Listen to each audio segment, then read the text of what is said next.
Halo teman-teman, kita bertemu kembali di channel YouTube saya, Januari Sihotang, sebuah channel YouTube yang fokus di bidang ilmu hukum, dunia kampus, dan juga dunia literasi. Pada video kali ini, saya akan membahas mengenai fenomena politik uang, yang kalau kita lihat dari waktu ke waktu ternyata jumlahnya semakin luar biasa, semakin meresahkan teman-teman ya. Karena kalau saya lihat data dari Bawaslu, bahwa ternyata jumlah kasus politik uang ini dari tahun ke tahun semakin bertambah. Pada tahun 2015 misalnya, di Pilkada serentak tahun 2015, jumlah pengaduan mengenai politik uang itu ada sekitar 460 kasus. Nah, angka ini kemudian meningkat di Pilkada serentak pada tahun 2017 yang lalu. Ini angkanya dari 460 menjadi 600 ya. Dan di Pilkada 2020 yang baru saja terjadi ya, yang baru saja kita laksanakan di 270 daerah pada tanggal 9 Desember 2020 yang lalu, sampai pada tanggal tersebut jumlah pengaduan mengenai kasus politik uang itu ada sekitar 163 kasus. Nah, saya yakin teman-teman bahwa angka ini semakin bertambah karena setelah pemungutan suara, setelah para pasangan calon mengetahui perolehan suaranya, maka kemudian banyak dari antara mereka yang melakukan pengaduan ke Bawaslu, dan kemudian ada juga yang melakukan gugatan ataupun permohonan sengketa perselisihan hasil pemilu kada ke Mahkamah Konstitusi. Hingga video ini dibuat ada sekitar 102 kasus yang dimajukan ke Mahkamah Konstitusi, dan saya yakin beberapa diantaranya merupakan kasus politik uang. Nah, kemudian dari data ini yang perlu kita kaji itu adalah kira-kira apa yang menyebabkan kasus kasus politik uang itu bisa menjadi luar biasa hingga saat ini. Ya. Nah, dalam video ini saya menganalisis ada sekitar 4 hal yang menjadi faktor penyebabnya mengapa politik uang itu begitu luar biasa. Yang pertama adalah politik uang itu menjadi marak karena adanya apatisme dari masyarakat. Ya. Kalau secara sederhana, apatisme ini kan adalah kekecewaan yang sudah berlanjut. Ya. Kekecewaan yang sudah terjadi dalam jangka waktu yang lama. Karena dia sudah sering dikecewakan, maka kemudian dia merasa tidak mau peduli dengan yang namanya pemilu kada, siapa calonnya, dan segala macam. Sehingga alternatif yang dilakukan oleh masyarakat adalah dengan menerima pemberian baik itu berupa uang atau apapun dari calon yang memberikannya kepada dia. Itu. Tanpa memperhatikan visi misi dan segala macam. Nah, kenapa kemudian masyarakat itu kecewa yang berujung kepada apatisme? Karena kalau kita lihat biasanya kalau dari petahana itu ternyata banyak yang tidak memenuhi janji-janji kampanyenya di 5 tahun sebelumnya. Dan itu berulang-berulang baik itu dari 10 tahun maupun 15 tahun sebelumnya. Karena ternyata tidak ada kesesuaian antara janji kampanye dengan pelaksanaan di lapangan setelah dia memerintah, maka masyarakat menjadi kecewa. Makanya banyak anekdot-anekdot yang mengatakan bahwa apa sih bedanya antara pilkada dengan pilkabe ya? Kalau pilkabe itu kan ketika dia lupa, maka jadi kan gitu ya. Nah, sedangkan pilkada, kalau dia sudah jadi, maka dia akan lupa kepada masyarakat. Itulah bedanya antara pilkabe dan pilkada yang dijadikan sebagai anekdot untuk menyetir bagaimana perilaku daripada para petahana ataupun para pejabat di negeri kita, terutama kepala daerah ataupun anggota legislatif. Ya. Nah, dari sisi penantang, politik uang itu bisa menjadi solusi pragmatis ketika ternyata penantang itu tidak memiliki sesuatu hal yang luar biasa yang bisa dia tawarkan kepada masyarakat dan bisa meyakinkan masyarakat tersebut bahwa dia jauh lebih baik dari petahana ketika akan memimpin 5 tahun ke depan. Karena bagaimanapun teman-teman ya, bagaimana sih melihat seseorang itu bisa bagus di dalam memimpin satu daerah atau tidak, itu kan bisa dilihat dari track record. Tentu track record yang kita maksud di sini bukan berarti kalau misalnya dia mau menjadi gubernur harus menjadi bupati dulu. Atau kalau mau menjadi bupati harus menjadi bupati dulu di daerah lain. Bukan. Yang namanya track record itu adalah bagaimana dia mampu memiliki pengalaman yang cukup untuk mengaplikasikan visi misinya tersebut. Baik itu misalnya ketika dia menjadi pengusaha, artinya dia menjadi pengusaha yang sukses. Ketika dia menjadi birokrat, artinya dia menjadi seorang birokrat yang berintegritas dan karirnya lumayan bagus, ya. Ataupun ketika dia menjadi akademisi, dia akademisi yang berintegritas. Artinya pengalaman-pengalaman itu dianggap oleh masyarakat bisa mewujudkan visi misinya ketika memimpin di daerah yang bersangkutan. Nah, ketika seorang calon kepala daerah yang menjadi penantang tidak memiliki hal ini, maka solusi yang bisa dia lakukan adalah dengan menerapkan yang namanya politik uang. Itu yang pertama, ya, yaitu apatisme dari masyarakat. Kemudian faktor kedua yang menyebabkan politik uang ini menjadi sangat tumbuh subur adalah program ataupun visi misi yang ternyata itu saja gitu ya. Ketika misalnya ada beberapa calon, apa yang ditawarkan tidak jauh berbeda dengan yang lain, maka yang menjadi penentu pilihannya adalah politik uang. Seberapa besar yang diberikan oleh para calon kepada masyarakat.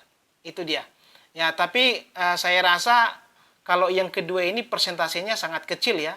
Karena kalau kita lihat yang namanya visi misi dari para calon kepala daerah itu kan sangat luar biasa ya. Masing-masing itu sangat ideal gitu. Kemudian faktor yang ketiga adalah faktor ekonomi. Ya. Nah, suka atau tidak, setuju atau tidak, faktor ekonomi merupakan salah satu faktor yang besar menyebabkan politik uang itu tumbuh subur di suatu daerah. Nah, ini bukan saya yang mengatakan ya, tapi ada penelitian dari indikator politik. Ya, dalam penelitian ataupun surveinya itu mengatakan bahwa semakin kecil pendapatan seseorang, maka kemungkinan untuk dia menerima politik uang ataupun pemberian dari para calon itu semakin besar. Menurut survei daripada indikator politik, untuk masyarakat yang untuk masyarakat yang jumlah penghasilannya itu 2 juta ke bawah, itu ada peluang 47% dia menerima politik uang. Sedangkan untuk masyarakat yang penghasilannya itu antara 2 juta sampai 4 juta, itu kemungkinan dia menerima politik uang itu adalah sekitar 41%. Jadi ada penurunan sekitar 6%. Sedangkan kalau masyarakat itu memiliki penghasilan di atas 4 juta, kemungkinan untuk dia menerima politik uang itu hanya sekitar 31%. Jadi ada penurunan sekitar 16%. Tapi ini disclaimer teman-teman, bukan berarti saya mengatakan bahwa orang miskin itu integritasnya tidak ada, bukan ya. Ini hanya penelitian ataupun survei yang dibuat oleh indikator politik yang mengatakan bahwa semakin tinggi pendapatan dari seseorang, maka semakin rendah kemungkinan bagi dia untuk menerima politik uang. Itu ya. Nah, kemudian faktor terakhir ataupun faktor keempat yang menjadi faktor yang menyebabkan tumbuh suburnya politik uang di berbagai daerah adalah faktor penegakan hukum yang tidak maksimal, ya. Nah, berbicara mengenai penegakan hukum, saya mencoba menyetir satu pendapat dari ahli, yaitu Lawrence Friedman. Lawrence Friedman mengatakan bahwa penegakan hukum itu akan berjalan dengan baik jika 3 hal ini dipenuhi dengan baik. Yang pertama, bahwa penegakan hukum itu akan berjalan dengan baik kalau struktur hukumnya atau legal structure-nya itu bekerja dengan baik. Apa itu struktur hukum? Struktur hukum ini adalah aparat-aparat yang menyelenggarakan hukum itu. Nah, harus kita akui bahwa politik uang ini tidak bisa diselesaikan secara masif. Politik uang ini tidak bisa diselesaikan secara tuntas karena 2 hal. Yang pertama, mungkin saja karena ketidakmampuan dari penyelenggara pilkada. Apakah itu Bawaslu, ya, apakah itu Gakumdu dan yang lain-lain. Kenapa terjadi demikian? Karena faktor yang kedua juga, yaitu bahwa pembuktian politik uang ini menjadi sangat susah, ya. Karena banyak orang mengatakan bahwa politik uang ini, kalau dalam istilah Batak itu tidak dang di mata alai di daroha, ya. Atau dalam kata-kata yang sangat sarkas, ya, politik uang ini seperti kentut, ya. Yang namanya kentut itu kan baunya ada, tapi ini kentut yang tidak bunyi kan gitu, ya. Yang namanya kentut itu aromanya ada, baunya ada, tapi kita tidak tahu siapa yang kentut. Nah, ini pun seperti itu. Kalau kita mau jujur teman-teman, ya, beberapa hari menjelang pemungutan suara pada tanggal 9 Desember kemarin, yang namanya suara-suara bahwa di suatu daerah itu terjadi politik uang itu sangat kencang. Kenapa saya katakan seperti itu? Misalnya, ya, di Pilkada Samosir misalnya, ya. Di Pilkada Samosir itu sangat kencang suara-suara di media sosial yang mengatakan bahwa ada calon A memberikan 1 juta. Ya. Dan kemudian pendukung dari calon A itu mengatakan bukan hanya calon A yang memberikan uang, tapi yang lain juga memberikan uang. Artinya kan ketika misalnya pendukung dari A dan B ataupun C atau masing-masing calon itu mengatakan bahwa bukan hanya calonnya yang memberikan uang, tapi juga calon yang lain. Ini kan dari segi logika bahasa, sesungguhnya memang benar terjadi yang namanya politik uang. Karena ada di situ pengakuan. Tapi ternyata teman-teman, logika bahasa itu berbeda dengan logika hukum. Ya. Dalam logika hukum, dalam pembuktian hukum, itu semuanya harus jelas, ya. Kalau terjadi misalnya politik uang, harus jelas dibuktikan dari mana asal uangnya, siapa yang memberikan, dan kepada siapa diberikan, dan kapan diberikan, dan berapa jumlahnya. Itu harus jelas, ya. Makanya begitu masifnya pemberitaan mengenai politik uang di Pilkada Samosir, tetapi ketika misalnya pasangan yang kalah melaporkan itu ke Bawaslu, justru Bawaslu mengatakan bahwa laporan itu tidak memiliki 2 alat bukti yang sah sehingga tidak bisa dinaikkan ke tahap penyidikan. Ya, saya tidak bisa mengomentari ini lebih jauh karena ini sudah ranah daripada penegak hukum, tapi memang logikanya dalam penegakan hukum politik uang inilah yang terjadi. Ya, baunya ada, aromanya ada, tapi wujudnya itu tidak bisa kita lihat. Ya. Oke? Nah, makanya kemudian dulu itu kan kalau yang politik uang ini sering dikatakan sebagai serangan fajar, ya. Kalau sekarang bukan serangan fajar lagi, kita tidak tahu entah kapan itu diberikan. Tuh.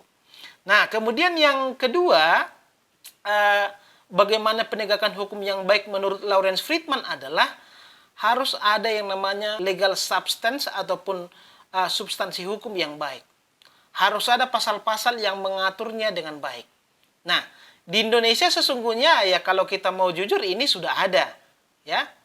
Bahkan ada semacam pengetatan ataupun semacam penegasan bahwa politik uang itu berbahaya sehingga yang dulunya dalam politik uang itu yang diberikan sanksi atau dipidana adalah yang memberikan.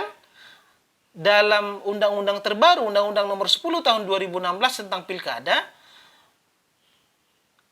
sanksi pidana tidak hanya diberikan kepada orang yang memberikan, tetapi juga diberikan kepada orang yang menerima.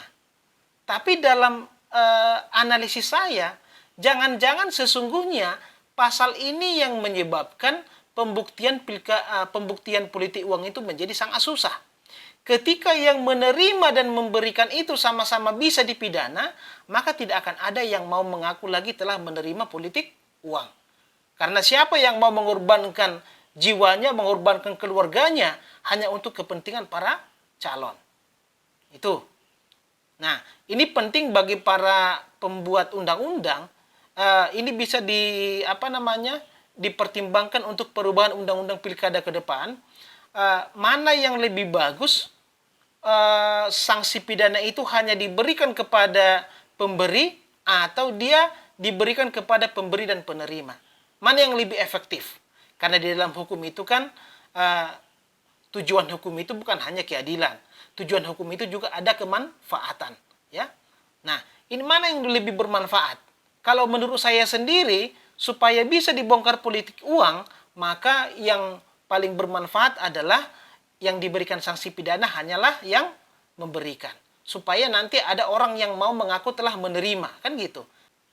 Mungkin ada orang yang berpikiran demikian. Nanti kalau misalnya penerima tidak diberikan sanksi, maka dia bisa saja mengaku. Nah, pembuktian hukum kan tidak sesederhana itu. Kalau ada orang yang mengaku menerima politik uang, maka harus ditelusuri juga siapa yang memberikan kepada dia. Itu ya. Yang lain misalnya, bukti bahwa pengaturan mengenai politik uang ini juga masih debatable adalah bahwa syarat untuk mendiskualifikasi calon yang melakukan politik uang adalah ketika dia sudah melakukan pelanggaran ataupun politik uang itu secara TSM, secara terstruktur, sistematis, dan masif. Ya, terstruktur itu artinya melibatkan aparat pemerintahan ataupun penyelenggara pilkada. Kemudian sistematis itu ada perencanaan yang matang, dan masif itu adalah dilaksanakan ataupun dilakukan di sebagian besar wilayah di mana dilaksanakan pilkada. Itu baru bisa didiskualifikasi. Nah, pertanyaannya ya, seperti yang sudah saya katakan juga di video-video saya sebelumnya, untuk membuktikan 1-2 praktik politik uang saja itu sudah sangat susah.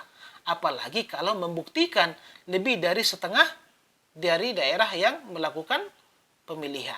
Ini pasal-pasal ini menurut saya perlu menjadi kajian dari pembentuk undang-undang. Yang pertama tadi mengenai apakah pemberi atau penerima diberikan sanksi pidana atau cukup hanya pemberi.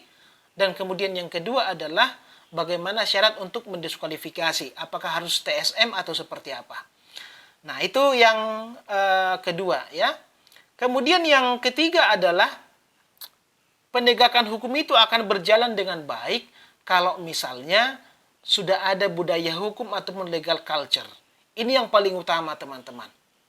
Mau bagus pun aparat, mau bagus pun peraturan perundang-undangan, tapi selama tidak ada budaya sadar hukum di masyarakat, yang namanya politik hukum itu akan tetap tumbuh subur di mana-mana. Ya. Tapi kembali seperti tadi, kenapa misalnya politik uang itu semacam kejaliman yang sudah dilajimkan? Karena memang apatisme yang sudah berlebihan kepada pejabat-pejabat yang sebelumnya. Itu.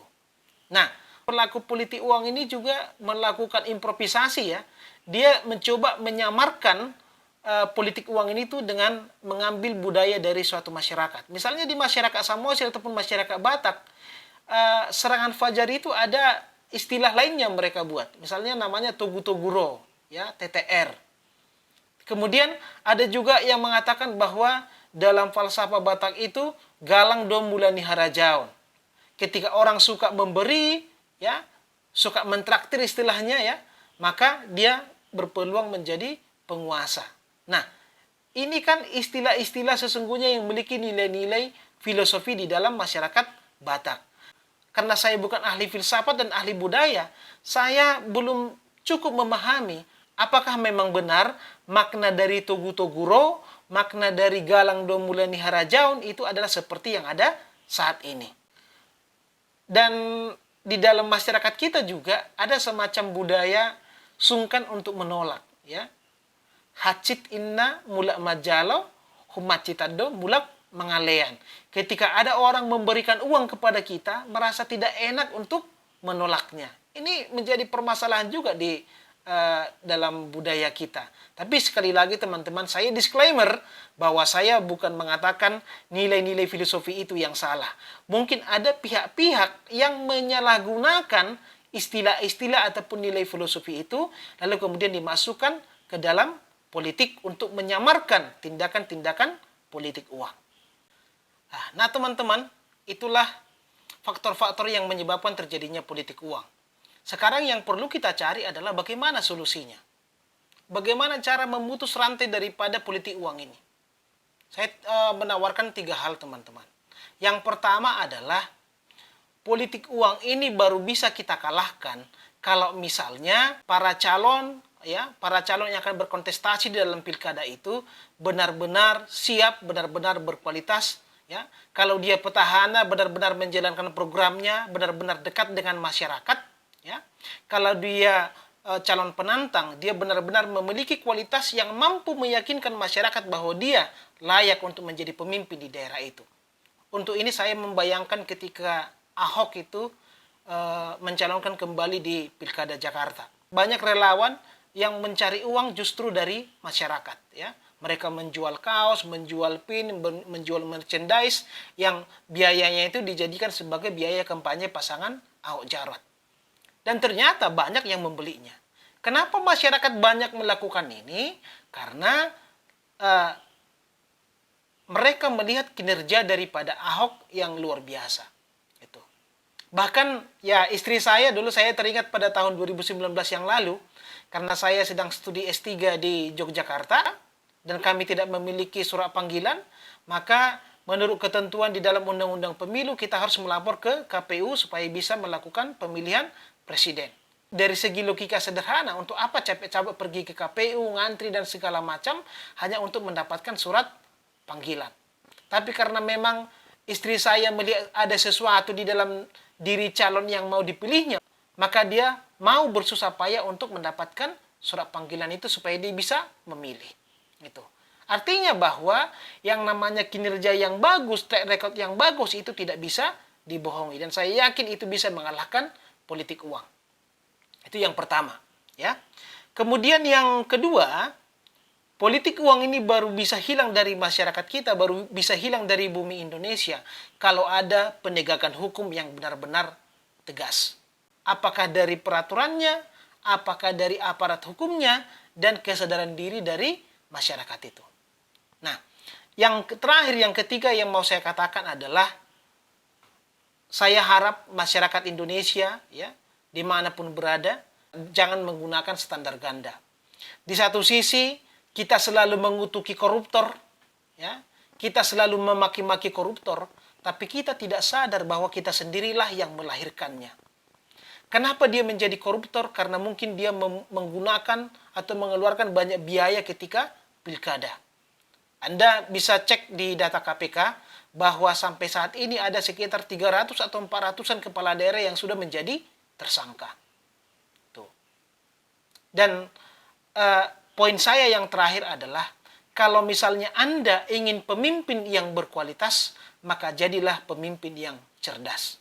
Tanpa itu, maka saya yakin politik uang itu akan terus berjaya di negeri ini. Dengan adanya politik uang, maka mustahil akan muncul pemimpin-pemimpin yang luar biasa yang bisa mengangkat harkat masyarakat Indonesia ini dari situasi yang seperti saat ini. Itu saya rasa teman-teman, semoga video ini bermanfaat. Sekali lagi jangan lupa like, subscribe, dan share, serta klik loncengnya supaya teman-teman bisa mendapatkan pemberitahuan mengenai video-video terbaru dari channel ini. Demikian, salam demokrasi.